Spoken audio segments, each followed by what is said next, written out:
Voilà, c'est torché, prout.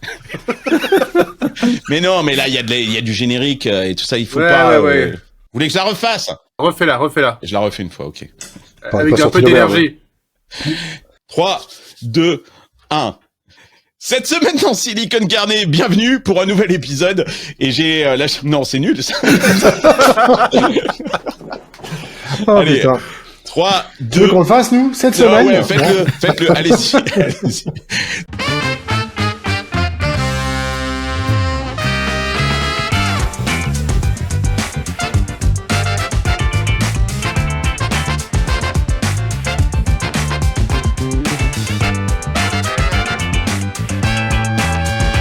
J'ai rien compris.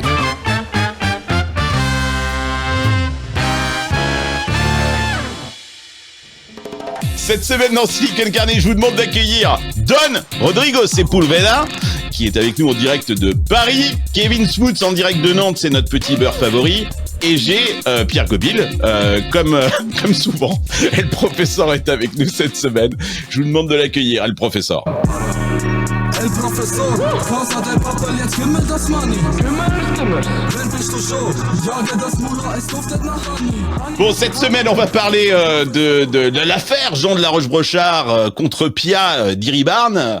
C'est un peu l'épisode de Dallas, très honnêtement. La French Tech est en émoi depuis qu'on a appris que Jean s'était fait dégager de New Wave, le fonds qu'il avait créé mi-2020 avec Pia. Jean a écrit un blog post pour donner sa version des faits. On va revenir dessus ensemble très rapidement. Bon, disclaimer, Jean, c'est un pote à nous tous. Il intervient régulièrement dans Silicon Carnet, donc c'est un ami. Donc on est certainement biaisé dans cette histoire et dans l'appréciation de la situation. On a bien entendu proposé à Jean de venir parler ici dans Silicon Carnet, mais pour l'instant, il préfère ne pas communiquer ou ne plus communiquer. D'ailleurs, on va en parler parce qu'il a communiqué. On pourra se poser la question d'ailleurs si c'était opportun de communiquer publiquement sur son départ, et il se concentre aujourd'hui sur le futur de New Wave. C'est vrai que l'affaire, elle est loin d'être finie. On risque de voir pas mal de rebondissements dans les jours qui viennent. On va revenir donc sur les faits brièvement, comme je le disais, mais on avait surtout envie de parler des impacts de ce départ que pourrait avoir ce départ de Jean de New Wave, à la fois sur les entrepreneurs, sur les investisseurs et sur l'écosystème en général. C'est vachement intéressant quand un partenaire sort d'un fonds, qu'est-ce qui se passe? On va sortir de l'histoire de Jean et de Pia, mais vraiment de se poser la question, parce que c'est des choses qui arrivent régulièrement. Et puis surtout, ce qui m'intéresse, c'est de se poser la question de comment on s'associe. Pierre, on en a beaucoup parlé de ça, et je sais que tu as pas mal de choses à dire là-dessus. C'est difficile de s'associer. La mésentente entre les associés, c'est une des causes principales de l'échec, pas simplement des fonds, mais aussi des startups. Et on avait envie de parler de ce sujet. Et puis, on va parler d'un autre sujet qui nous fait bien rigoler en ce moment. C'est que on connaissait le fake it until you can make it. Et maintenant, la Silicon Valley a inventé un nouveau truc. Ça s'appelle fake it. Et t'as plus besoin de le faire, qu'en fait, t'as juste besoin de le fake, et ça te permet de lever. Il y a pas mal de fake it en ce moment dans le domaine de l'AI. On va donner quelques exemples, et j'aimerais qu'on revienne sur ce sujet-là qui fait grand bruit ici dans la Silicon Valley. Ton univers impitoyable.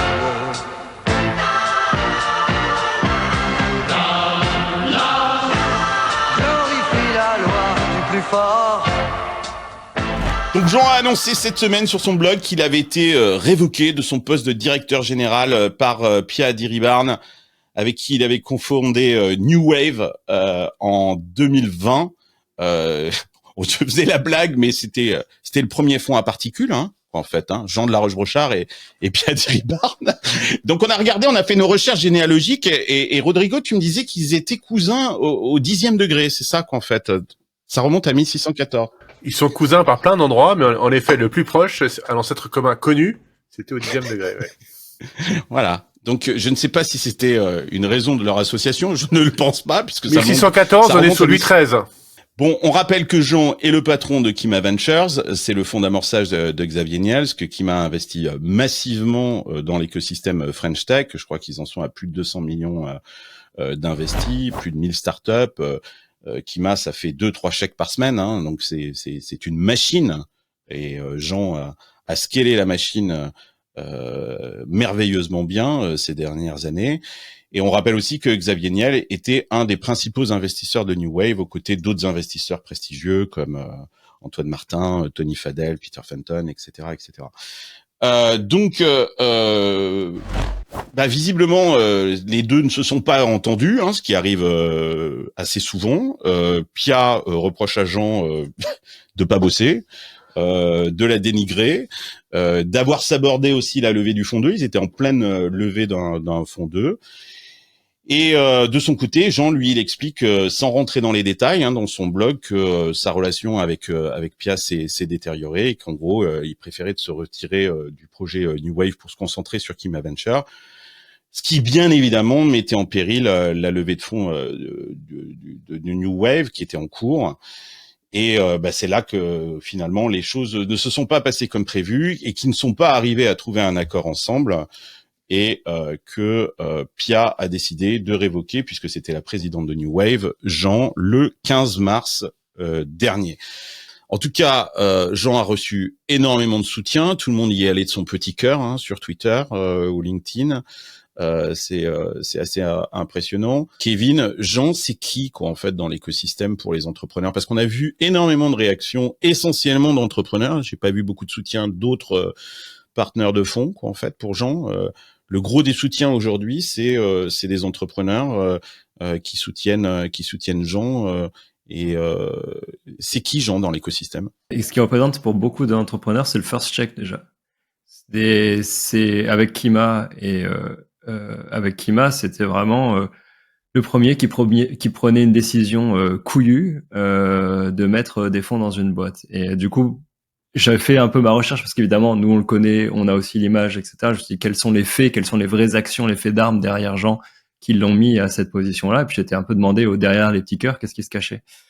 Et en fait, ce qui se cache, c'est énormément déjà de first check où tout le monde tortille un peu du cul, comme d'habitude, sur les VC, hein, les moutons visionnaires, voilà. Et puis, non, il se trouve que Jean, lui, il a des couilles, il va aller mettre le first check là où c'est pas évident. C'est quelqu'un qui comprend énormément ce qui se passe dans la technologie globalement et qui du coup va prendre des décisions à signer. Et donc pour beaucoup de personnes, quand on fait de la levée de fonds, quand on se met à la place d'un founder et qu'on fait de la levée de fonds et qu'on se prend des murs tout le temps et des portes fermées tout le temps, etc. Avoir une première personne qui dit mais tu sais ce que tu fais c'est génial et je vais mettre de l'argent dedans, c'est une bouffée d'air frais et donc ça représente ça. Ensuite Jean, une fois qu'il est chez toi, il est chez toi, il est dans ta boîte hein, d'ailleurs. Kima est chez nous, ouais. Et ouais. Mais pas Jean directement. On a deux super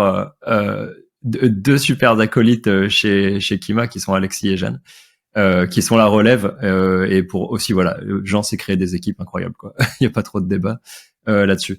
Mais l'autre élément, c'est aussi pendant le déroulé, en fait, pendant l'investissement, Jean est là et j'ai énormément d'entrepreneurs qui m'ont aussi rapporté des histoires où Jean était un soutien constant, beaucoup plus présent que des VC, on va dire, traditionnels.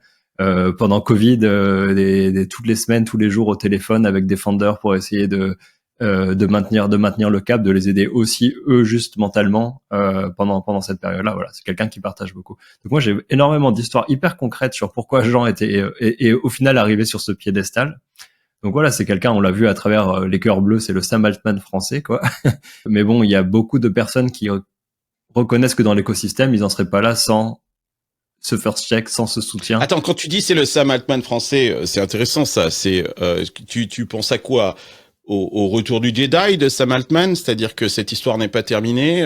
Moi, je pense que il va falloir être très vigilant dans les jours qui viennent, parce que je pense qu'effectivement cette histoire n'est pas terminée. Ouais, ça fait rire tout le monde le coup des petits cœurs sur Twitter qui reprenaient Sam Altman, mais il y a en effet effet un parallèle. On se fait virer par le board, il y a des petits cœurs. Qu'est-ce qui se passe ensuite? Ouais. Le truc que j'ai envie de dire sur Jean, c'est que je pense qu'il a représenté, quand il a commencé ce métier, la modernité du VC français. Ouais. Je m'explique que les VC français étaient quand même des gens avec des costumes et des cravates. Des banquiers, quoi. Ils ressemblent pas à un banquier, Jean, quoi. Ouais. Qui étaient relativement opaques, et quand les startups allaient voir, c'était assez sérieux, assez guindé, on savait pas trop ce qui se passait. Je dis pas qu'ils sont comme ça maintenant, mais à l'époque c'était ça. Ça a beaucoup changé, ouais. Et Jean est arrivé de manière très moderne, en étant très transparent, en étant très founder-friendly, en n'essayant pas d'imposer son pouvoir parce qu'il avait l'argent et que les autres le voulaient, qui a toujours été assez humble par rapport à ça et qui a toujours été extrêmement transparent sur comment il choisit, comment il travaille et comment ça se passe. Et donc, si tu veux, il s'est créé effectivement une forme de sympathie évidente de la part de l'écosystème, qui est tout petit. Et dans un petit écosystème, la réputation, ça compte. Et il s'est créé une réputation béton, on va dire ça comme ça. Donc aujourd'hui, si tu veux, c'est un peu le symbole du VC moderne qui est arrivé en France et qui est toujours aujourd'hui, je pense, un peu à la pointe. C'est encore lui qui est assez transparent dans ses communications et sur Kima et sur ce qu'il fait, qui redonne à l'écosystème, qui essaie de contribuer au plus qu'il le peut pour monter l'écosystème en compétences, en maturité. Donc si tu veux, il a quand même un rôle qui est assez important. Alors quand tu dis pourquoi est-ce qu'il a écrit en premier, parce que c'était la première question que tu as posée, moi ce que je pense c'est que on est dans un tout petit écosystème. Cette histoire a été menée entre lui et Pierre évidemment, mais évidemment c'est sorti parce que c'est un petit écosystème. Donc évidemment les gens lui ont posé des questions, pas de manière publique, mais ils l'ont appelé en disant ça va, qu'est-ce qui se passe évidemment. Et à un moment donné, il a, je pense, eu tellement de gens qui l'ont contacté qu'il s'est senti un peu dans l'obligation de dire bon, je vais faire un statement public pour dire un peu ce qu'il en est, quoi. Est-ce que c'était une bonne chose ou pas une bonne chose, c'est pas à moi de dire. Mais ce que je peux dire, c'est que je pense qu'il s'est dit bon bah mettons les choses au clair parce qu'il y a trop de gens qui me le demandent. Peut-être c'était ça. Et t'as un point, Pierre, sur le côté moderne, le VC moderne. Clairement, il y a un côté d'optimisme presque à la naïveté qu'on retrouve quand même pas mal dans Silicon Valley et que moi j'adorais l'ouverture d'esprit à ce niveau-là. C'était la première chose qui m'avait choqué en arrivant là-bas. J'ai un founder qui m'a écrit, il m'a dit « Jean, c'est le seul qui a saisi la technologie et opère à Paris dans les égouts avec le soleil et l'optimisme de la Silicon Valley ». Je trouvais ça pas mal parce que c'est assez proche de l'image. Je vais apporter une vision un peu différente. Jean n'est pas un VC au sens traditionnel d'un VC. Oui, bah d'ailleurs, il a un fonds avec un seul LP, hein, donc. Alors c'est le premier point. Il a un fonds avec un seul LP et traditionnellement on appelle ça un family office. Ouais.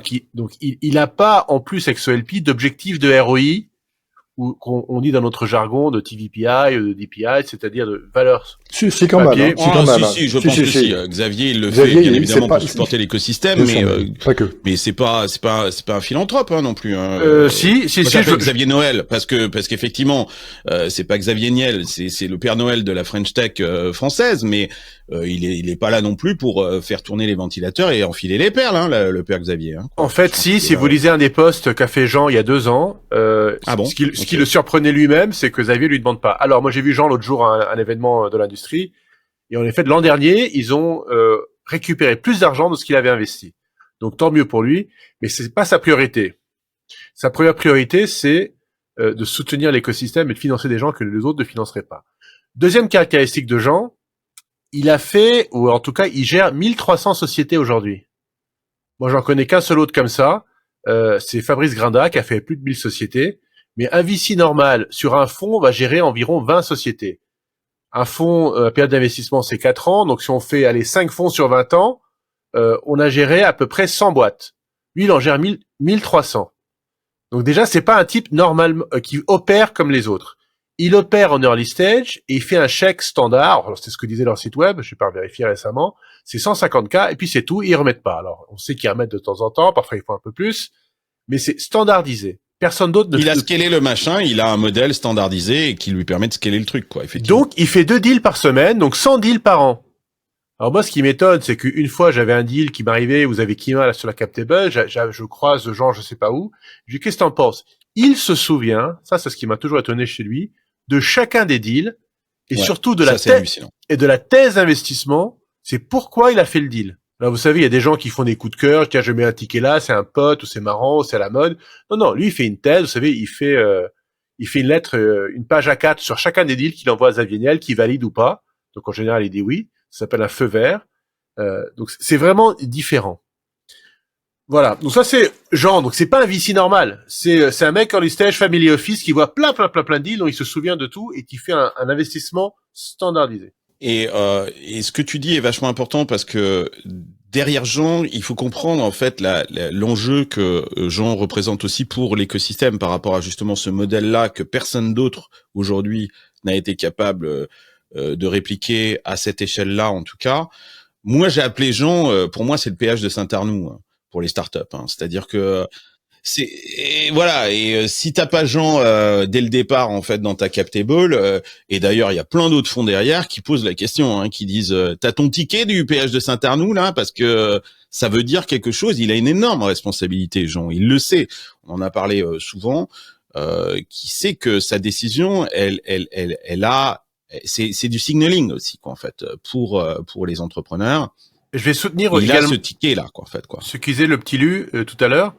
C'est que il est secondé depuis très très longtemps. Ça fait 6 ans, 7 ans par Alexis Robert, qui est le bras droit ou l'alter ego de Jean chez Kima, qui est aussi efficace, aussi pertinent que Jean. C'est assez étonnant tous les deux, à la différence près qu'Alexis a développé tous les outils internes utilisés par Kima pour aller super vite. Par exemple, ils ont un outil que j'ai vu nulle part ailleurs, qui est un outil de syndication des deals. Donc, vous savez qu'on a investi en early stage. À un moment donné, il faut refinancer la boîte. Et ben, eux, ils ont un système dans lequel tu choisis, c'est le secteur de qui, ou hop, ça choisit tous les VC. Ça envoie un mail automatiquement à tous les VC. Si tu n'as pas répondu sur les 48 heures, tu es dégagé du système. Si tu réponds oui, ça t'envoie automatiquement toute la doc, etc., etc. Ils ont totalement automatisé le truc. C'était codé à la main par Alexis. Donc, c'est très efficace aussi, Kima. C'est assez étonnant. Enfin, tout ça, pour moi, d'abord, on ne sait pas ce qui se passe. Donc, moi, j'ai pas envie d'avoir de commentaires sur des choses qu'on ne connaît pas. Ce que l'on sait néanmoins, c'est que la capacité d'un fonds à bien fonctionner, elle est essentiellement basée sur la réputation des general partners. D'accord ? Donc ça, c'est fondamental. Donc à partir du moment où il y a une scission entre les general partners et qu'il y a quelque chose qui devient un peu public, on crée le doute et je pense que le fonds ne peut plus opérer. Donc je pense que Pia savait pertinemment que si Jean voulait arrêter, ça mettait en péril total le fonds 2. Pour des raisons très simples, c'est que Jean maîtrisait le deal flow, incontestablement, parce que c'est ce qu'il maîtrise en France, c'est lui le deal flow, c'est le péage Saint-Arnoux, et parce que il avait aussi une vraie connexion avec les gens qui mettaient les sous dans le fonds puisqu'ils viennent de chez Xavier. Donc si tu veux, Pierre et Antoine Martin et d'autres aussi qui font partie aussi du réseau de Jean. En fait. Et donc elle savait pertinemment que si Jean décidait de ne pas continuer, quelles qu'en soient les raisons, c'est pas le sujet, le fonds 2 était mort. C'est ce qui s'est passé, et je pense que d'après ce qu'il dit d'ailleurs dans son blog, il dit qu'elle lui aurait fait du chantage en lui disant tu restes pour lever le fonds 2, tu partiras après, et que Jean n'a pas voulu rester dans ces conditions-là parce que effectivement il sentait plus de continuer quoi en fait. Donc et c'est ça qui a fait exploser en fait le partnership. J'ai envie de vous poser des questions parce que on sort de cette histoire, de cette affaire. On n'a pas envie de rentrer dans les détails. On verra la suite au prochain épisode de Dallas. Et puis Jean va venir en parler aussi, bien évidemment, dans Silicon Carnet. Il me l'a dit quand ça sera le bon moment. Mais qu'on sorte un peu de ce truc-là parce que c'est un truc qui arrive. Bon, ça arrive chez New Wave, mais c'est assez courant. Ça arrive dans plein d'autres fonds. Moi, ça m'est arrivé avec une de mes startups. Qu'est-ce qui se passe pour les startups ? T'as un partenaire qui a investi chez toi et puis ce partenaire décide de partir ou est révoqué. C'est quand même un sacré problème parce que t'as vendu ton projet à ce partenaire-là qui t'a défendu, comme tu dis expliqué, Rodrigo en comité d'investissement. Moi, ça m'est arrivé sur Blue Kiwi. J'ai levé avec Sophie Nova, à l'époque, c'était Olivier Protard, que toi, t'as dû connaître, Rodrigo, qui a décidé un jour qu'il avait plus envie d'être VC, il est devenu juge dans le système judiciaire français, donc rien à voir. Et on m'a dit un jour, on m'a appelé, on m'a dit, Olivier m'a dit, je suis plus là, je suis plus partenaire, c'est plus moi. Ça faisait 3 mois qu'on avait fait le deal. Et ton nouveau partenaire, c'est Olivier Sichel. Il faut reconstruire une relation, c'est compliqué. Qu'est-ce qui va se passer là pour les startups de New Wave, comme vous le dites, qui viennent en grande majorité d'ailleurs du deal flow de Jean. Quand on est une startup, qu'on apprend cette nouvelle, qu'est-ce qui se passe ? Si je peux être cynique 5 secondes, Okay, I'm ready. Je suis pas sûr que les partenaires aient beaucoup de valeur pour les entrepreneurs. Donc c'est-à-dire que je pense que il y a quelques partenaires en France, ailleurs dans le monde, qui ont une vraie valeur parce que ils ont compris qu'est-ce qu'ils pouvaient faire pour aider les entrepreneurs. Mais il y en a la majorité qui sont pas très utiles.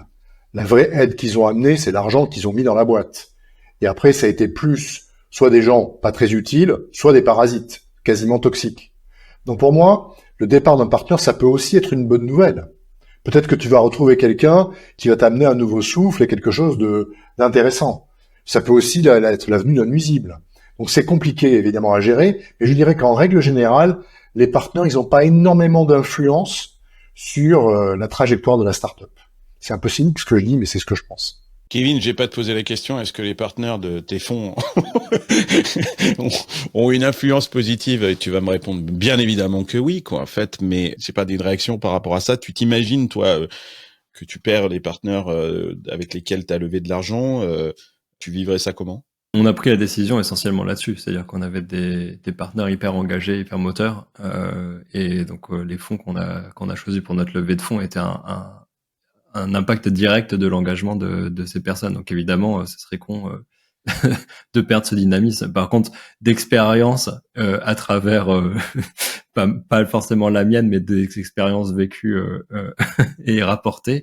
En effet, les partenaires ont plus si tu gères mal la relation avec tes partenaires, ils ont plus un impact nuisible à des moments clés de ta boîte. Donc en effet, c'est gênant qu'un partenaire parte parce que tu peux avoir ce côté où tu t'es dit des choses de gentleman à gentleman et tu t'es engagé d'une certaine manière et tout ça tu le flushes. Il y a un nouveau partenaire qui arrive et lui va pas du tout avoir le même opinion sur une vente, un rachat, il croit etc. même pas à ta startup. Il croit même pas à ta startup. Ou alors à l'inverse, il croirait même pas à ta startup et il voudrait te revendre rapidement de là où tu voulais faire du long game, quoi. Si vous posez la question à Jean, puisqu'on parlait de Jean, et vous lui demandez à quoi sert un partenaire, il vous dira 3 choses. Il vous dira 1, ça sert à appuyer sur des embauches clés. Quand on trouve des gens hyper importants qu'on peut faire rentrer par son réseau, on essaie de les orienter vers la startup. Première chose. Deuxième chose, ça sert à gérer les conflits entre co-founders. On est souvent un peu l'intermédiaire et un petit peu le psychologue pour gérer ça. Et troisième chose, ça sert à trouver les investisseurs du next round. Ou des exits, hein. Ou des exits. Ça sert à ça, un partenaire. Donc ça sert pas à faire des boards et à donner des conseils. Rodrigo, t'es pas d'accord? Je suis d'accord aux deux extrêmes. Je donnais un cours l'autre jour à HEC, au Launchpad HEC, et je me souviens de ma réponse. Je vais encore choquer du monde, c'est encore faire un reel chez toi. Et moi, j'aurais dit, moi, je suis pas babysitter professionnel. Donc moi, tous les entrepreneurs qui viennent de moi en me disant, je veux de la valeur ajoutée, moi, c'est un red flag, et ça me dit, ces gens-là, ils savent pas se gérer tout seuls. Moi, je suis pas là pour gérer leur boîte à leur place ou avec eux. Donc, je suis d'accord, un partenaire, en principe, ne devrait servir à rien. Néanmoins, et je suis aussi d'accord que un board n'est pas une assemblée d'actionnaires. Et c'est désastreux d'avoir dans des boards le mec qui représente la série Seed, qui lui a déjà fait 30x, le mec qui a fait la A qui a fait 10x, le mec qui a fait la B qui fait 2x, et le mec qui rentre en D qui lui il perd de l'argent pour l'instant. Et qui n'ont pas du tout les mêmes agendas et de sortie. Et qui n'ont donc pas les mêmes agendas du tout. Et donc les conseils ou les positions ou les votes, ce que l'on veut, ne sont pas alignés. Donc ça se gère en assemblée d'actionnaires, ça se gère certainement pas en board, et à un moment il faut arrêter de mettre tous les mecs au board, c'est un problème d'ego, et de plutôt faire des boards avec des indépendants.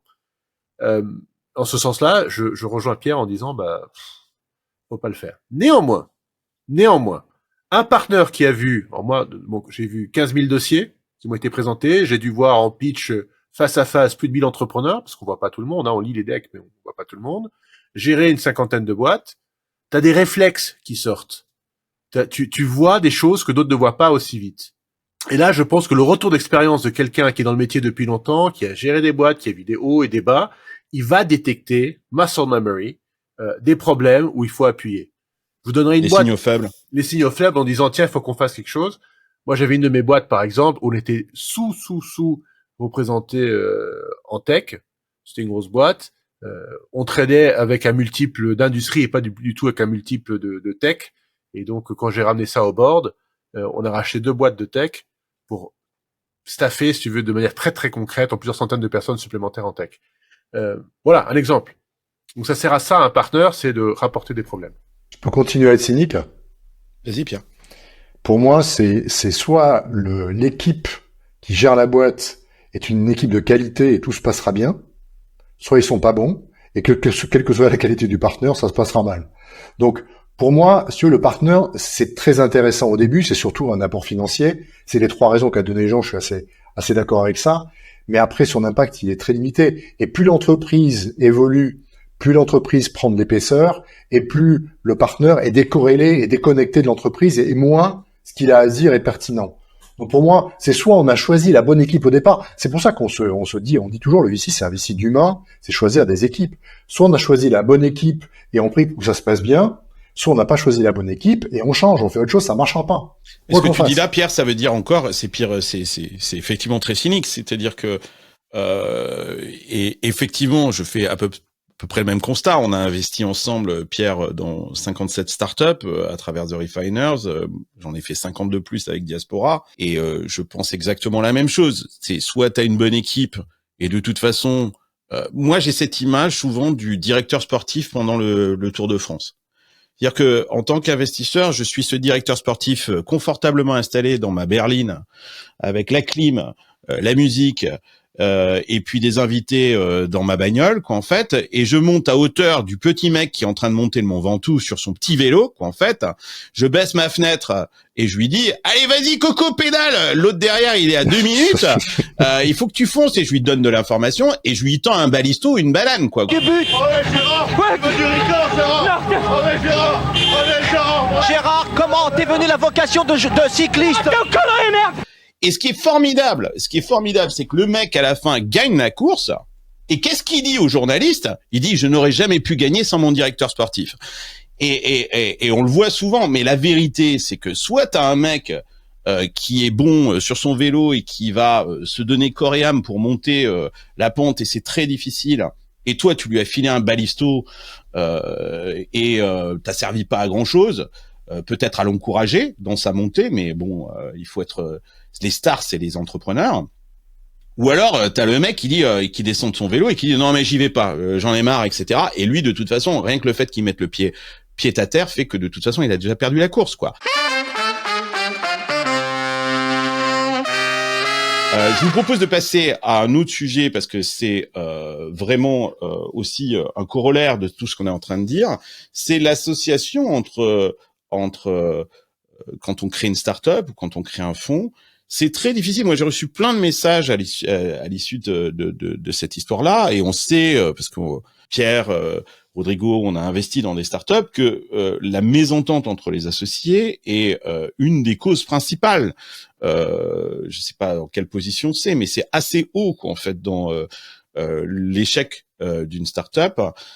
Comment est-ce qu'on se prémunit par rapport à ça pour faire en sorte que cette association elle dure, quoi, en fait,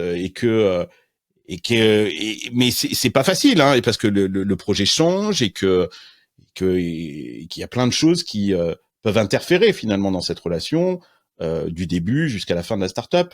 Vos conseils par rapport à ça? Tu veux commencer, Pierre? Ouais, il y a moyen de faire des choses. Je pense que le problème essentiel, c'est qu'on recrute un associé comme on embauche, essentiellement. C'est-à-dire qu'on se dit, j'ai besoin de tel type de compétences, pour qu'il vienne chez moi, je peux pas le payer, je vais le mettre co-founder, il aura des actions, et tout va bien. Or, recruter un associé, c'est pas embaucher quelqu'un. C'est fondamentalement différent. Donc pour moi, il y a plusieurs choses qu'on peut mettre en œuvre qui permettent en fait de limiter les risques. La première chose, c'est de bien comprendre sa culture d'entreprise. Sa culture d'entreprise est créée... Ouais, mais ça, c'est un peu tarte à la crème. Non, mais attends, j'ai pas fini. C'est quoi la culture d'entreprise? J'y viens, laisse-moi finir. Ah, ok. La culture d'entreprise, c'est quelque chose qui émane des founders, des gens qui ont créé l'entreprise. C'est l'ADN de la boîte. Et la culture, elle est essentiellement liée aux valeurs de ces gens-là. On a tous des valeurs qui sont plus ou moins dominantes. Par exemple, moi, je supporte pas l'injustice. C'est une chose qui est chez moi, qui est assez prégnante. Bon, j'en ai d'autres. Donc, c'est important de comprendre quand on va s'associer avec quelqu'un, comment ils voient le monde, quelles sont leurs valeurs, quels sont leurs socles de valeurs, pour voir si on a les mêmes. Première chose. Et ça, c'est pas vrai quand tu recrutes un salarié? Non, c'est beaucoup moins vrai quand tu recrutes un salarié, parce que ce que tu veux faire pour un salarié, c'est lui faire comprendre quelle est la culture d'entreprise pour savoir s'il est compatible avec la culture d'entreprise. Là, ce dont on parle, c'est de savoir si on a les mêmes valeurs. C'est très différent. Donc les valeurs, c'est la première chose. C'est comment tu regardes le monde et quelles sont tes valeurs dans ce monde-là. La deuxième chose, c'est l'alchimie. C'est-à-dire que on peut avoir des compatibilités en valeurs et ne pas avoir d'alchimie. L'alchimie, c'est de dire, j'ai envie de faire des choses à côté. Carlos, on en a monté un fonds, on faisait du rock à côté ensemble. On avait d'autres points d'ancrage qui fait qu'on avait des zones qui étaient un peu plus qui étaient différentes dans notre relation. Donc l'alchimie, c'est important de se dire, est-ce que j'ai envie de parler d'autre chose que de mon business avec ces gens-là? C'est la deuxième chose.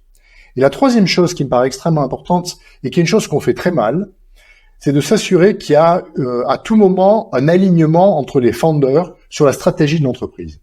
C'est-à-dire qu'au départ, on prend un co-founder, on lui dit, toi, tu vas être le tech parce que t'es tech, moi, je vais être le business parce que je suis business, et chacun fait le truc de son côté. Et quand ça merde, on dit, c'est toi qui as fait un produit de merde, ou c'est moi qui est pas bien vendu. Et en fait, ce qu'il faut faire, c'est qu'il faut faire porter une responsabilité holistique aux co-founders pour qu'ils soient totalement alignés tout le temps. Et donc, les décisions de strat qui ont trait à vers quoi, quelle est la trajectoire de l'entreprise, doivent être prises de concert par les co-founders. Qu'ils soient techniques ou pas, c'est pas le sujet. Et donc, de ce fait, si on prend une responsabilité commune sur une décision, quand ça ira mal, on dira, on a merdé, collectivement. Et on va pas pointer du doigt que, c'est Kevin qui a merdé, ah non, c'est Rodrigo, ah non, c'est Carlos. Donc, c'est important. C'est donc trois choses, après je m'arrête. C'est un, est-ce qu'on a les mêmes valeurs humaines? Est-ce qu'on est d'accord là-dessus? Deux, est-ce qu'il y a une alchimie? Est-ce qu'on peut aller au-delà de ça? Et trois, est-ce qu'on met en place des méthodes pour rester aligné? Une gouvernance, quoi. Aligné, c'est-à-dire qu'est-ce qu'on discute de strat ensemble tout le temps. Ouais. La strat, c'est ce qui tient la boîte et ça doit être pris de manière collégiale par les co-founders. Donc ça, c'est les trois choses qui me paraissent des choses qui peuvent durer. En fait, c'est quand même un sujet compliqué parce qu'on rencontre des co-founders qu'on connaît depuis 2 mois, 3 mois, 4 mois. Est-ce que ça vous viendra l'idée de vous marier avec quelqu'un que vous connaissez depuis 2 mois? C'est assez compliqué. Et c'est pourtant ce que les gens font. Les bons investisseurs, justement, insistent énormément sur c'est quoi la relation que vous avez entre co-founders. Effectivement, est-ce que vous êtes rencontrés il y a 3 mois ou est-ce que vous vous connaissez depuis des années? Est-ce que vous avez déjà travaillé ensemble? Ça, c'est un élément très très important de la due diligence en fait de l'investisseur quand il va faire un deal, surtout early stage. Je sais pas, Kevin, toi par exemple, tes associés, comment ça s'est passé? Nous on se connaît, on a bossé ensemble pendant 5 ans, on se connaît depuis 10 ans, donc c'est vrai que la partie là, elle est plus simple. Et pour faire écho à ce que dit Pierre, dans un autre sens, tu peux dire qu'est-ce qui va forcément se passer dans une boîte. Tu vas forcément avoir des différends, tu vas pas être d'accord sur certaines décisions. Et c'est tant mieux, c'est pour ça que t'es différents cofondateurs, comme ça on peut trouver la meilleure solution et tester des choses différentes. Sinon, c'est très rare les boîtes où t'as des solo founders qui fonctionnent très bien. Donc tu vas forcément avoir des différends. Tu vas forcément te mettre sur la gueule à un moment. Tu vas forcément te planter aussi. Donc, c'est-à-dire que même quand tu vas prendre une décision, tu vas te planter. Donc, comment tu reviens avec ces cofondateurs et tu as une discussion positive derrière. Et donc, ce que j'entends, tu vois, derrière les valeurs, etc. En fait, c'est fondamentalement ce que c'est est-ce que tu peux à quel niveau tu retombes dans la discussion? Parce que si t'as pas de plancher, si t'as pas de dalle bien solide en dessous, là, en effet, tu dissous l'ensemble du partenariat. Mais si t'as des points que t'as bien validés dans le temps, qui sont, on va pas redescendre jusque là, on se fait confiance. On va pas descendre jusque là, on a de l'empathie pour les autres, on sait très bien. On redescend beaucoup moins bas, la discussion est beaucoup plus, beaucoup plus sensible et beaucoup plus sensée, beaucoup plus courte aussi. On passe à autre chose, on avance et c'est la meilleure chose. Donc juste pour faire écho à Pierre, c'est dans la réalité d'action de tous les jours, c'est un peu comme ça que ça se passe, c'est qu'on va forcément se planter.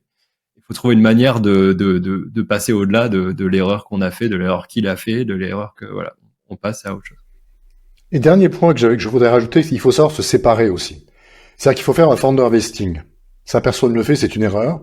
C'est de dire, on s'associe. Dans la Silicon Valley, c'est obligatoire. De toute façon, les VC te le demandent, c'est absolument une condition sine qua non. Donc, même sans VC. Explique ce que c'est que ce founder investing, Pierre. Founder investing, c'est de dire, par exemple, on est tous les 4, on s'associe, on dit qu'on va chacun avoir 25%, mais que, bien qu'on ait les 25%, ils seront vestés, donc ils seront actifs, ils seront au pouvoir ils seront acquis. Ils seront acquis au bout de 4 ans. Et donc, on va vester un quart chaque année. Et si par contre Rodrigo décide de partir au bout d'1 an, il n'aura vesté qu'un quart de ses 25%. Et le reste sera remis dans la société, on pourra le redistribuer à quelqu'un d'autre. Parce qu'on peut considérer qu'au bout de 4 ans, en tant que cofondeur, Rodrigo aura fait son travail, Kevin aura fait son travail, donc ils auront le droit d'avoir 100%. Mais par contre, s'ils partent avant, ils n'auront pas fait leur travail de cofondeur et donc ils perdront une partie de leurs actions. Et donc ça, c'est quelque chose qui est qu'on devrait faire de manière systématique, qui éviterait les crises. Parce qu'en fait, il peut y avoir des divorces, ça fait partie de la vie, Mais si le divorce a été prévu à l'avance de manière claire et honnête, eh bien, il n'y a pas de mal pour l'entreprise. En gros, c'est un contrat de mariage avec séparation des biens, là. C'est ça dont on tu veux, parler. Pour parler des VC, toi qui as une grande expérience dans le divorce. Grenade, ça, hop, grenade dans la gueule. Je n'ai jamais été marié. Vas-y. La norme. Je t'ai perturbé. Hein. Non, je réfléchis à ce que je peux dire. Connerie. Ouais. Donc chez les VC, à un moment donné, j'avais appelé une quinzaine de partenaires de fonds qui avaient quitté leur fonds à Londres, et je leur ai demandé de me communiquer leurs règles de vesting. Ce qui est assez rare parce que c'est dans les documents privés, donc on le sait pas. La norme, c'est 8 ans. Hein, le vesting entre partenaires d'un fonds, c'est pas dans un fonds, tu parles. Là. Ouais, c'est pas 4 ans. La raison est que on a une période d'investissement entre 4 et 5 ans, c'est-à-dire qu'on déploie l'argent. Ensuite, on dit qu'on arrête la période d'investissement. Donc les fees changent, on touche moins d'argent des LPs, mais on continue à gérer les boîtes pour pouvoir faire leur sortie. C'est pour ça d'ailleurs qu'ils relèvent un fonds généralement au bout de 4-5 ans. En fait. Donc les plus courts c'est 6, les plus longs c'est 10, mais la norme c'est plutôt 8 ans en termes de vesting. La référence sur la due deal d'un partenaire historique, c'était les fondateurs de Benchmark Capital, qui est un fonds qui a eu beaucoup de succès, qui a été décrite dans ce bouquin. Alors, je sais pas si on le trouve encore dans la presse, mais E-Boys raconte la création de Benchmark Capital. Et eux, ce qu'ils avaient fait pour recruter leur 5e partenaire, c'est qu'ils avaient embarqué le gars en week-end avec eux pour l'observer sur toutes ses coutures, comment il se comportait. Si le monsieur dit bonjour à la dame à l'entrée des chiottes, ou s'il dit merci au serveur qui vient lui servir un plat, pour voir ses valeurs et comment il se comportait. Faut pas oublier qu'on va se marier non pas pour 10 ans sur la durée d'un fonds, mais souvent pour plus, parce qu'on va lever un 2e ou 3e fonds, donc on va se marier pour 15 ans. C'est long, hein. Et contrairement à son mariage, on appelle peut-être sa femme tous les jours au début du mariage, mais on s'appelle entre associés, on se ping, on se chatte plusieurs fois par jour, tout le temps, on est tout le temps ensemble. Donc c'est vraiment important de se dire, est-ce que j'ai envie de bosser avec lui? Est-ce que je le respecte?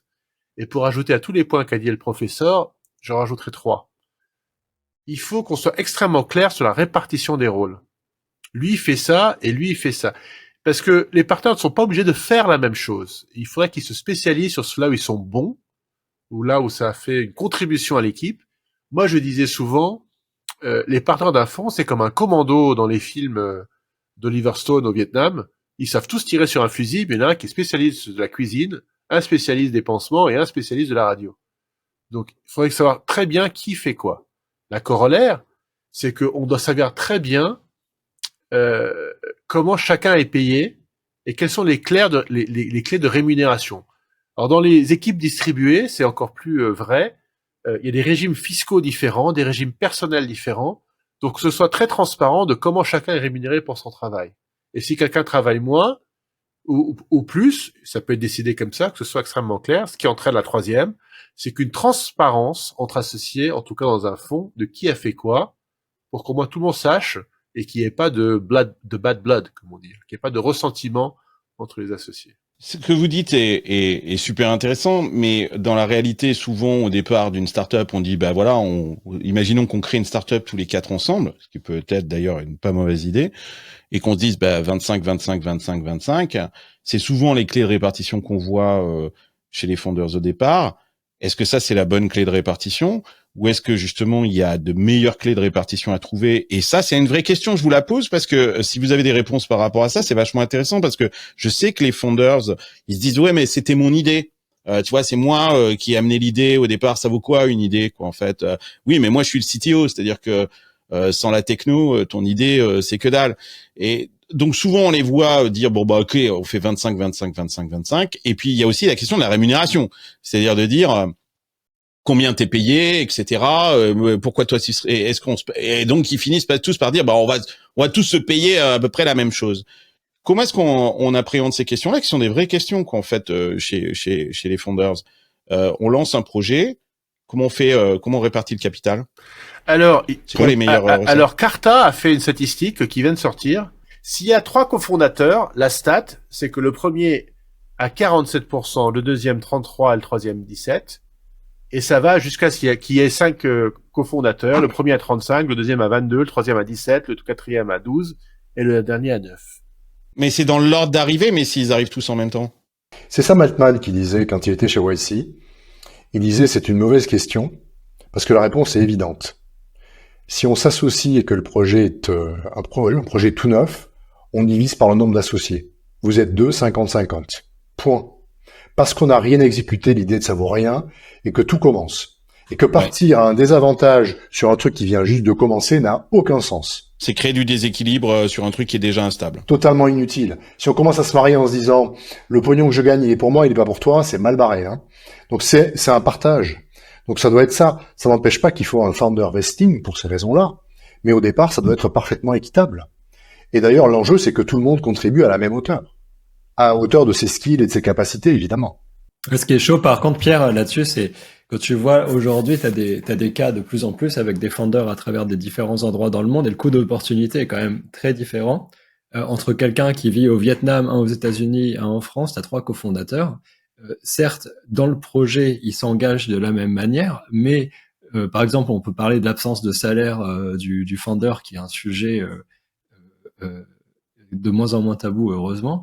Mais globalement, le coût d'opportunité pour le founder, il est pas le même. T'es un ingénieur aux US, en France ou au Vietnam, t'es pas payé la même chose, quoi.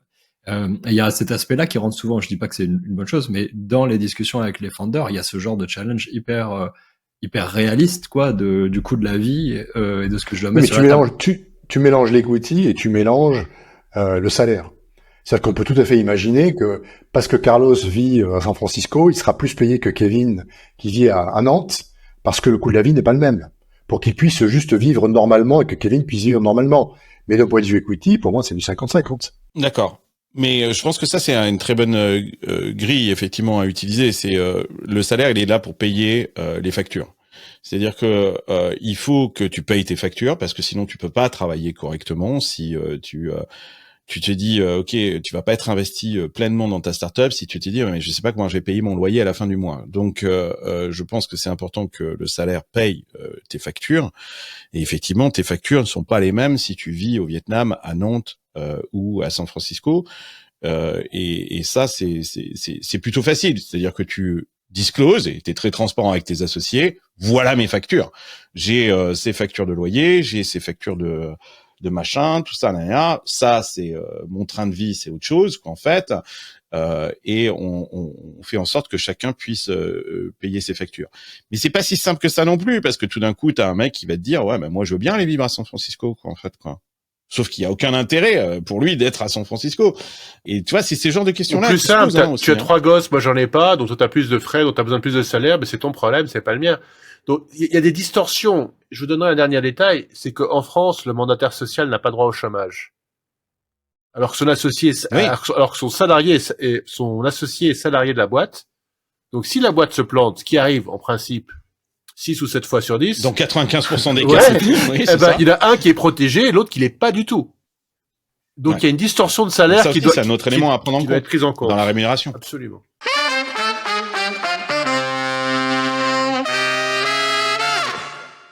Bien, autre sujet, il se passe quelque chose dans la Silicon Valley depuis quelques années qui est assez intéressant, c'est que avant, on le savait, et YC a d'ailleurs été un des grands avocats de la chose. Fake it until you can make it, c'était un des mantras de la Silicon Valley. Sauf que depuis quelques mois ou depuis quelques années, on a oublié la deuxième partie de la phrase. Et visiblement, on s'est arrêté à fake it. Point. Et on voit pas mal de startups qui aujourd'hui lancent des projets à grand renfort de buzz sur les médias sociaux. Le dernier en date est certainement, vous en avez certainement entendu parler, cette startup qui promettait de remplacer les développeurs de software qui s'appelle Devin. Et qui proposait un assistant pour coder du software et qui avait fait une démo absolument ahurissante où on voyait un des cofondateurs de la boîte expliquer que il pouvait prendre n'importe quel job sur Upwork et demander à Devin de faire le boulot à sa place et que ça marchait. Sauf que on a vu apparaître la semaine dernière une vidéo de debunking de cette démo de Devin qui montre qu'en fait tout ça était absolument fake. Et que un développeur a repris la vidéo seconde par seconde et a analysé ce qu'il y avait sur l'écran, et pour démontrer par A plus B que tout ça était finalement que de la paillette, que même le code qui a été généré par Devin n'a strictement rien à voir avec le projet initial. Pourtant, entre-temps, plein de monde s'est extasié en disant c'est formidable, c'est Devin, mais en fait personne n'avait été regarder le code qu'il y avait sur l'écran, en fait, et c'est ce qu'a fait une personne avec cette vidéo qui aujourd'hui a plus de 385 000 views. On parle de Devin là, mais il y en a plein d'autres. Et d'ailleurs, toi, Kevin, tu nous parlais même pas simplement chez les startups. On a l'impression que ce fake it, point d'exclamation, n'est pas simplement l'apanage des startups. Tu me parlais de Amazon. La nouvelle est sortie un peu au milieu de trois nouvelles différentes. Amazon a annoncé la fin de son système, comment ça s'appelait, Shop Go, c'est Amazon Go. Donc le principe c'était Amazon avait des magasins du brick and mortar, on rentrait dedans, on prenait un sandwich et on sortait. On n'avait pas passé de carte bleue, on n'avait rien fait, ça avait détecté que c'était nous, qu'on avait pris ce sandwich et ça nous facturait directement avec Amazon. Et les gens avaient commencé à trouver bizarre que si le système était si automatisé que ça, pourquoi si vous vous souvenez, vous l'aviez testé à San Francisco sûrement, la facture arrivait 6 heures après. C'est automatisé, c'est un algorithme, donc pourquoi c'est comme ça. Et il s'est trouvé, alors je sais pas quelle fuite il y a eu, qu'il y avait 1500 employés en Inde qui étaient chargés de regarder les vidéos des acheteurs. Alors on sait qu'il n'y a pas beaucoup d'Amazon Go dans le monde, donc 1500 caissiers entre guillemets virtuels, c'est pour 5 magasins. Pour 5 magasins, c'est absolument gigantesque, surtout avec un trafic pas si grand que ça. Il y a pas grand-chose dans ces magasins-là, concrètement. Et donc la news est sortie comme quoi c'était complètement fake. Alors Amazon a fait un gros démenti en disant non, fake it until you make it. Ils sont là pour labelliser les chemins de clients qui ne fonctionnent pas bien encore avec notre algorithme de triage habituel. Et en parallèle de ça, ce que Amazon a fait, c'est qu'ils ont arrêté le programme. Ils ont enlevé toutes les... Fermé les magasins. Non, ils ont remplacé... ils ont gardé les magasins, mais maintenant, les gens ont des douches. Enfin, comme vous allez chez Carrefour, la petite douchette que vous scannez vous-même vos produits. Une grande innovation d'Amazon. Et en plus, ils ont enlevé, en fait, de leur site, de leur communication, tous les éléments Amazon Go, cette super intelligence artificielle. Bon, en gros... Visiblement, ils sont pris les pieds dans le tapis. Le truc marche pas. Ça fait 5 ou 6 ans que ça fonctionne avec 1500 personnes en Inde et c'était un cas parfait de fake it. Aide-moi à comprendre pourquoi, Kevin, parce que ils étaient pas en train de lever des fonds, Amazon, à prouver une technologie. Pourquoi ils ont fait un truc pareil? C'était quoi l'idée? Alors, quel était l'enjeu? Il y a plusieurs. Moi, ma théorie, c'est une théorie, c'est que si vous regardez les annonces d'AI, la corrélation entre les annonces d'AI et les cours en bourse, il y a une très forte corrélation entre les effets d'annonce d'intelligence artificielle, de rachat, de technologie. Ça booste artificiellement. Monsieur Musk qui est un exemple parfait de cela, avec ses annonces. De d'AI qui n'en finissent pas, qui ne voient jamais le jour, mais qui continuent d'essayer de booster. Et à chaque fois que l'action baisse, on refait une annonce d'AI de l'autre côté, et ça fonctionne. Donc voilà, moi c'est ma théorie. C'est répréhensible par la loi. Hein. Ah oui, en plus oui. Ouais, mais bon, il a raison. C'est-à-dire que dès qu'il y a une annonce un petit peu de AI, le cours de bourse réagit et que peut-être que tu peux gagner de l'argent par rapport à ça. Je pense aussi que c'est montrer aussi que tu es dans la course et que tu innoves et que tu es un acteur d'innovation coûte que coûte, même s'il faut faker le truc. Son histoire d'Amazon Go, je l'avais pas vu. C'est juste hallucinant, quoi. C'est-à-dire que moi, je suis un client, effectivement, ici. Amazon a racheté Whole Foods, qui est une chaîne de supermarchés en Californie, on n'a pas de Amazon Go chez Whole Foods. Pourtant, ils ont acheté Whole Foods depuis un petit bout de temps. Il y a quand même une innovation, j'en avais parlé, c'est le fait qu'on n'ait plus besoin d'aller dans le magasin avec son téléphone ou son portefeuille et sa carte, puisqu'on peut payer avec l'empreinte de sa paume. Et ça, c'est génial. Ça marche très, très, très bien et c'est relié à ton compte Prime, etc., etc. Il y a une forme d'identification de l'individu, mais on scanne tous nos produits, bien évidemment, où on passe chez une caissière. Là, ce que tu racontes, c'est juste hallucinant. Mais c'est intéressant. Je voulais vous interroger là-dessus. C'est parce que dans le passé, et on l'avait vu d'ailleurs chez Apple, on se rappelle de certaines démo de Steve Jobs qui marchait pas, quoi, en fait, sur scène. On avait l'habitude d'annoncer quelque chose, de faire une démo sur scène et d'avoir cet effet Bonaldi qui fait que la démo fonctionnait pas. Mais après, ça marchait. Quelques mois plus tard, ça marchait. Aujourd'hui, on est dans un phénomène inverse où on a l'impression que les startups arrivent sur scène et font des démos d'une spectaculaire. Rabbit, on en avait parlé à Rabbit Air One, est un bon exemple. Ils sont en train de livrer les premiers appareils.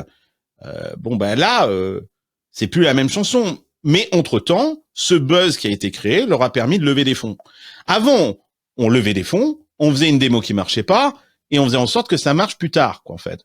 Aujourd'hui, on fait une démo spectaculaire sortie de nulle part, on fait un buzz incroyable sur les médias sociaux, ce qui permet de lever des fonds, mais ensuite, le produit qu'on livre ne marche pas. On a l'impression d'avoir un changement de paradigme par rapport à ça. C'est quoi la faute à qui? La faute aux médias sociaux? La faute aux VC. C'est les VC qui sont cons. Je suis désolé. Moi, je vois un truc qui m'épate, je suis VC, je fais ma due deal, hein. Tu regardes si le truc il marche, si y a un peu de truc qui va bien, quoi. Si tu fais pas ta due deal et que tu es le mouton visionnaire, puisque c'est le terme consacré, bah t'as le FOMO qui te prend et tu fais n'importe quoi.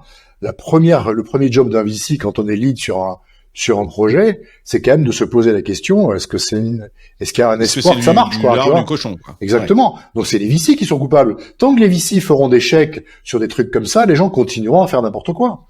Dans l'exemple de Devin, tu as absolument raison, c'est que personne, à aucun moment, ne s'est posé la question de lire ces putains de lignes de code qui étaient montrées dans la démo pour savoir si, effectivement, c'était réel ou pas. C'est un software développeur sorti de je ne sais pas où qui, lui, a fait l'exercice. Il a dit, non mais attendez, wake up everybody. Peut-être que vous savez. Il y a aussi ça qui est intéressant, c'est que le pouvoir et l'argent est entre les mains de gens qui l'investissent dans la technologie, alors qu'ils ne connaissent rien eux-mêmes à cette technologie et qui ne maîtrisent pas ces questions technologiques. Et c'est ce que montre en fait là le software développeur. Il dit, les gars, on est en train de parler d'un truc technologiquement qui est très très pointu.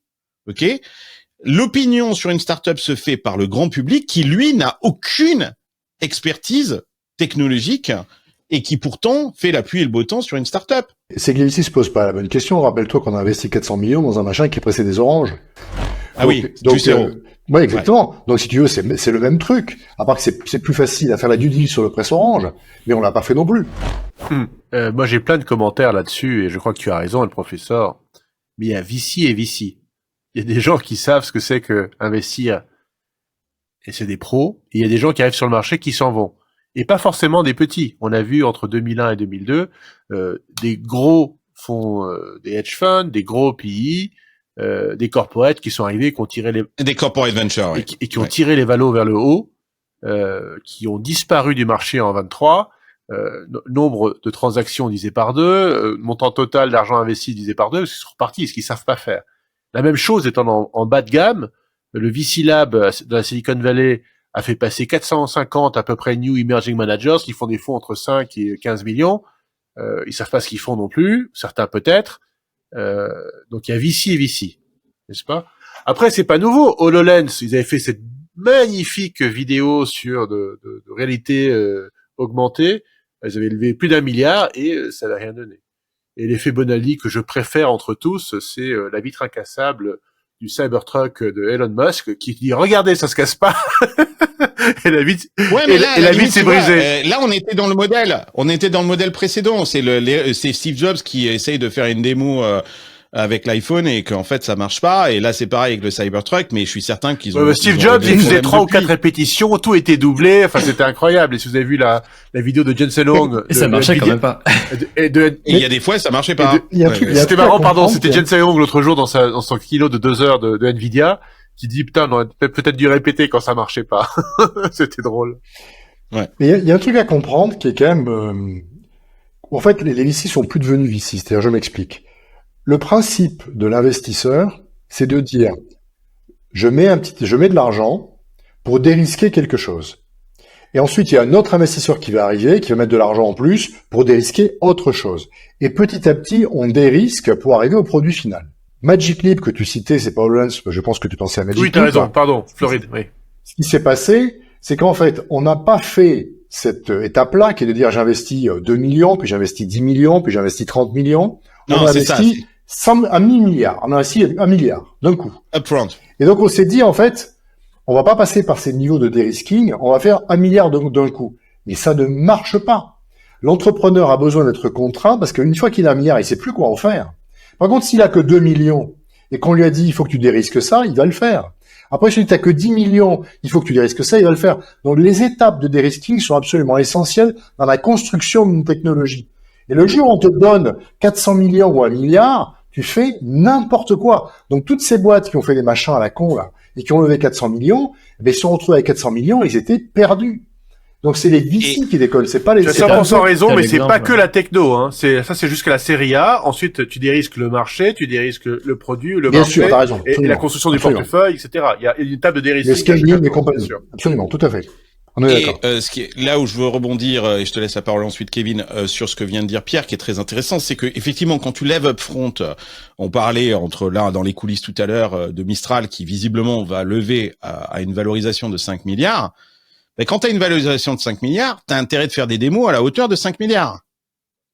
Or, Mistral a pas levé il y a très longtemps, et cette boîte, elle existe depuis un peu plus d'1 an, ou même pas, quoi, 1 an. Donc tu peux pas aller aussi vite, c'est-à-dire que la levée de fonds et la valorisation va plus vite que la technologie, sauf que là on parlait de Devin, ils étaient en train de lever à 2 milliards de valuation sur la base effectivement d'une démo qui est très spectaculaire, sauf qu'il y a une décorrélation forte entre la valorisation qui est donnée en fait à ces startups-là. On peut parler aussi de Human, le AI Pin, qui a reçu 240 millions upfront de Microsoft et Tiger Global, notamment un autre PI. Donc tu es obligé de faire des démos de malade parce que tu as déjà dès le premier jour des valorisations tellement spectaculaires, tu peux pas arriver avec avec 3 élastiques et 2 cure-dents, c'est pas possible. Ce qui est très contre-intuitif, excuse-moi, je t'ai pris la parole, c'est qu'en fait l'argent ne fait pas accélérer au début. Ouais. Et donc c'est pas parce qu'on a beaucoup d'argent qu'on ira plus vite. Ouais. Et donc mettre de l'argent ne résout rien. Non, et du coup, c'est même contre-productif, justement, c'est exactement mon point. Ce que tu décris là, c'est exactement l'effet Juicero. C'est-à-dire, on a fait une machine extraordinaire. Concrètement, la machine, elle était hyper bien ingénierée, mais pour presser des putains d'oranges. C'est d'une débilité. Et donc, on arrive sur le même truc aujourd'hui avec le Human AI Pin. Toutes les reviews sont, le hardware est vraiment bien foutu. C'est un mini smartphone, etc. Il y a plein de problèmes liés au form factor, la batterie, etc. Mais fondamentalement, le hardware est bien foutu. Ça fait rien. Oui, le software fait rien. Les use cases sont pourris. Personne n'a envie d'utiliser ça. Au bout d'un jour, on n'a plus envie de le mettre et on le met de côté et on l'utilise plus. Voilà. Je veux juste faire un commentaire sur Mistral. Vous savez, leur chief évangéliste s'appelle Cédrico, c'est notre ancien ministre du numérique. Je sais pas si vous avez vu la news cette semaine, il a posté sur LinkedIn. Il vient de finir les 6 mois du wagon. Il a appris à coder. Et je trouve ça vachement intéressant. Parce que ça lui va lui permettre, et c'est ce qu'il dit, de discuter avec des développeurs et pas se faire prendre pour un con quand il parle avec des gens. Et j'ai trouvé ça très très bien, et c'est un commit, il disait, de 4-5 heures par jour. Ok, donc attends, moi, pause là 2 minutes, quoi, en fait, quoi. Le mec, Cédric O, ancien ministre du digital, bon, déjà, comment est-ce qu'il se retrouve actionnaire de Mistral? Je sais pas, j'ai pas suivi les épisodes. Ça s'est passé à quel moment? Parce qu'il a aidé à la levée de fonds. Parce qu'il fallait peut-être pousser un petit peu au niveau européen sur l'IA Act. Et la levée a été gérée par Jean-Charles Samuelian, qui est le patron d'Alan.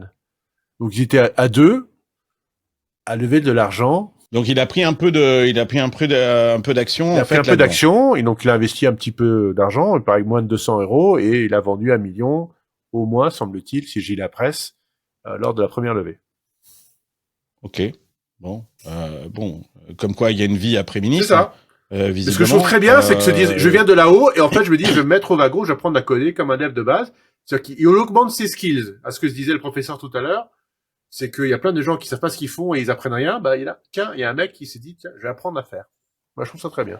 Non, mais là, si tu es en train de m'expliquer que Cédrico va être meaningful en termes de développement parce qu'il vient de faire le wagon dans Mistral et que Mistral lève à une valorisation de 5 milliards, tout d'un coup, je suis très, très inquiet, quoi, en fait. Je plaisante, mais je suis sûr que Pierre, là, ça te fait bondir, ça. Qu'est-ce que fout Cédrico? Je t'allume la mèche, là, ou pas? Non, non, laisse tomber. Ok. Pour rebondir par contre sur ta question, tu disais la réponse était dans ta question. Tu as dit on allait sur scène et le truc marchait pas.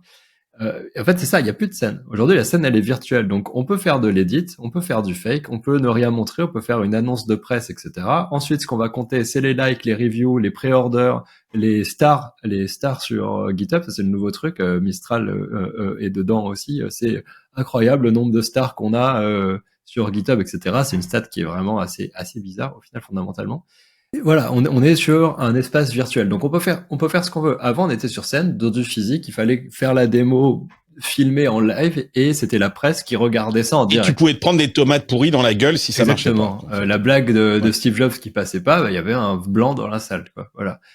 Aujourd'hui, il n'y a pas de blanc, les trucs sont tout coupés dans tous les sens et chacun est dans son petit bocal et regarde ça et puis ensuite on regarde les réseaux pour voir si les gens réagissent dans le même sens. On a virtualisé en fait la chose, en tout cas on l'a numérisé. C'est à double tranchant parce que un truc comme Human AI, par exemple, le AI Pin là dont on parlait, ils ont fait énormément de buzz avec leur vidéo au départ, ce qui a permis d'engranger pas mal de précommandes. Mais là, le YouTuber qui fait la pluie et le beau temps sur tout ce qui est techno et hardware, qui est Marcus Brownlee, vient de faire une vidéo en disant que c'est la plus grosse merde qu'il ait jamais testée. C'est la plus grosse merde qu'il ait jamais testée, quoi, en fait. Donc il y a aussi ce